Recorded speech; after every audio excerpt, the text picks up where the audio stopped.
এখানে একটা এজেন্ট আছে আমজেদ আছো এখানে, আমার ওই ওয়ার্ডের সেক্রেটারি, সে বলছে যে ভাই এখান থেকে এবং কলিং এজেন্ট যে আমি সর্বপ্রথম সেন্টারে সিল প্রথমে আমি আপনাকে মারিয়াতে ধানের শিশি ওপেন মারি।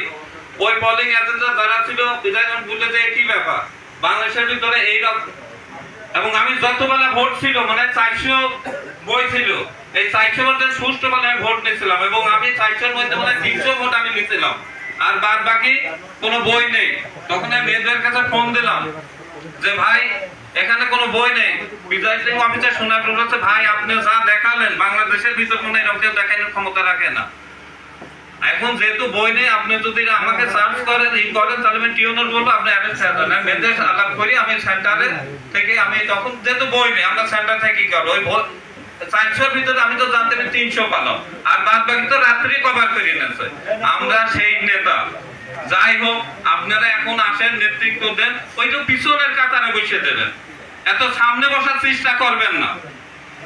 কিছুদিন আগে কয়েক বছর আগে বছর পুজোতে আমার মিলন ভাই একটা প্রোগ্রাম আমরা পরামানিকের সাথে ওখানে ইন্ডিয়াতে আমাদের ওখানে হচ্ছে পান্থিয়াতে ওই নতুন ব্রিজের ওখানে আমাদেরকে সমাবেশ করতে হবে। মিলন ভাই আমাদের দাওয়াত করে নিয়ে গেল, আমরা বাগুড়া জেলা থেকে ইনফরমেশন পেলাম যে ওখানে আমরা যাওয়ার পর আমাদের মাইকদার হবে। আমরা বাগুড়া থেকে প্রস্তুতি নিয়ে ওই যে ট্রাক, যে ছোট ট্রাক গাড়ি, 2টা গাড়ি নিয়ে ওর ভিতরে মাল মাটি নিয়ে অর্থাৎ লাঠি, শুধু অন্য কোনো কিছু নেই। কে আমি ঠিক বলছি?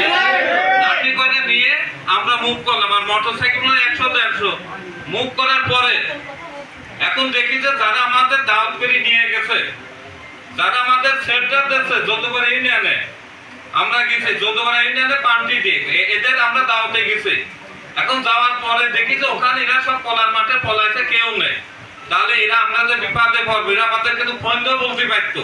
আমরা এবার সরাসরি ওখানে চলে এসেছি বাগুলার থেকে।